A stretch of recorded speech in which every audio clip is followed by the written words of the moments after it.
Slaviton Kapone, that's right, man. Got another person in the studio. That's right, Julian Griffith, ex-baseball player, now turned actor from Chicago, and doing great work in the city. How you doing, brother? I'm good and yourself. Thank you for having me. No problem, no problem. First of all, let's talk about it. How does what team did you play for? I actually played in Texas in 2014 for the Fort Worth Cats with Julio Franco, MLB legend. 2015, Ellisburg Bulls in Washington. Puerto Rico in their AA in 2016, and I played in United Shores in Detroit when I walked away from the game. Okay, absolutely. So you definitely put in your work as a baseball player. Yes. Definitely. So what made you decide? Was this always a dream to turn to acting? I've actually been acting since I was 3 years old. Baseball started at 7 for me. Okay. So when I did the movie at 10 years old, it was just a dream come true. I was just thinking I was going to play baseball in a movie. But, right. something bigger came of that, and it was a blessing. And then after the injuries and the politics of pro sports, I transitioned back into the acting. So it was always one or the other. Absolutely. Now, this is the thing, and currently, what are you doing right now, before I get into the things that you're doing here in Chicago? I'm actually an entrepreneur. I run Juiced Up Athletics. I'm a baseball and softball trainer, so I travel around in Northwest Indiana and all around Chicago, Schaumburg, Hammond, Portage, South Chicago Heights, anywhere you want me to come, I'll train. So we're the traveling mobile instructor, where we actually come out and do it for an affordable price compared to most of these instructors and these facilities that you go to. Yeah. My son is playing baseball, actually in his senior year in high school, and I get it. It's expensive. Yes. Baseball is an expensive sport. Hey, I tell people, if you want quality, you got to pay for it. That is. That's true, though. That is true. Let's go ahead and get into outside of, some of the things that you have been doing since you got back into acting. What's going on? Well, you can definitely check me out in Chicago PD Season 4, Season 6, upcoming Chicago Fire, Season 8. My episode is episode 10. It'll air January 8th. Actually, you can also check me out on Utopia. That'll be on Amazon Prime. I'm not sure when that's released yet. They haven't given us a date yet, but you can definitely check that out, Amazon Prime.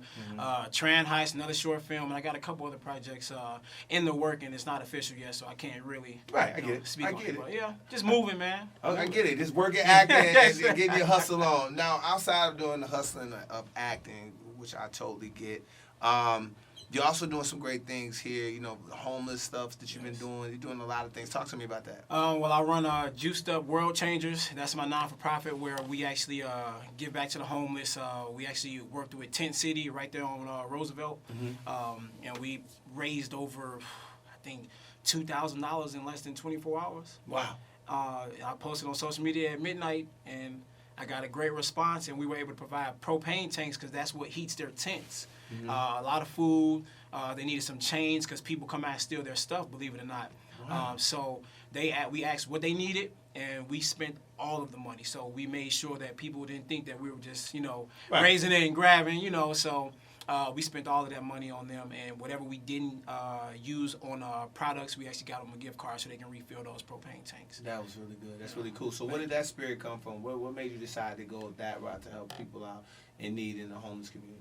Well, every day in Chicago, we walk past these people, and it's always you always trying to decide whether or not I'm supposed to give a dollar, whether this person is genuine, whether this person is legit, whether they're gonna get up and walk away and get in their bins when I when I walk away. Right. But I decided you gotta take that leap of faith, and the ones that you can definitely tell that they're genuinely in need and struggling.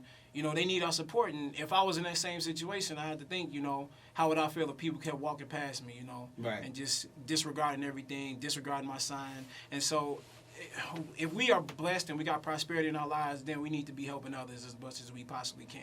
Oh, that's awesome. That's awesome. What part of town did you grow up in? I actually grew up in Bellwood, out west, and then I moved to the south suburbs, What south suburb? I'm from the south suburb. Hey, I moved to South Village. Right Okay, all right, okay, South Village. Okay, all right. Yeah. You way out there. Yeah, way out there. It's all good. But, so this is the thing what I always say, especially people that come from our area, that walk our blocks, our streets. How has it been how have you decided to give back, besides the homes, talking to inspire some kids? How is that going with you? Well, I definitely go out and do public speaking and motivational speaking. a lot of sports programs, a lot of schools. I go out and then, we need that motivation. A lot of our kids, and when I was teaching, I have a teaching degree. I worked for Chicago Public Schools, not anymore. I went into entrepreneurship full time. And a lot of them don't have that male mentor. And a lot of them aren't used to a male teacher being in the classroom either. So, it's a different type of beast, and they're not used to it, and I feel that we need it. I had one. My mom and dad divorced when I was 11. And, I had great mentors around me. And I feel that a lot of our younger generation right now lacks that mentorship, and they need to understand and see what a positive black role model looks like, and I don't have to rap. I don't have to be over here doing everything else you see on social media. Right. I do music, but I don't have to rap and do everything else that you see, and that's the automatic vision and goal that they have in mind versus seeing success and getting a college degree. Absolutely, man. Julian Griffith, man, thank you very much for stopping by the show. Man, much success to you, man. Continue. You're welcome anytime to come on back and keep telling us all the great things that you're doing, all right? Absolutely. I appreciate you. Thank you for having me. Yeah.